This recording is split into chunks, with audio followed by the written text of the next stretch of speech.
আমাদের জীবনে যদি দুঃখ কষ্ট আসে আমরা ধৈর্য ধরবো, তাওয়াক্কুল করবো একজনের উপর, তিনি কে? কারণ আমরা বিশ্বাস করি কষ্টের দিন এটা চিরকালের জন্য নয়, সামনে আনন্দের দিন আমাদের জন্য সেট করে রেখেছে কে? তাহলে আমরা সূরাতুল ইনশিরাহ থেকে 3টা নেয়ামতের বর্ণনা শুনলাম, বিশ্বনবীকে কি সান্ত্বনা দেয়া হলো সেটা শুনলাম। এবার 2টা গাইডলাইন শুনে তাফসীর আমরা শেষ করব। শুনতেছেন? কষ্ট হচ্ছে তো উঠা বসা করতেছেন কেন? উঠলেন কারা কারা? শেষ করে দিব? দোয়া করে দেই। কি গাইডলাইন দিলেন শুনবেন? কে কে শুনবেন না হাত তোলেন।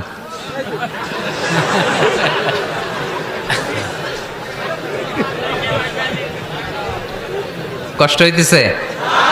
গরম লাগতেছে না?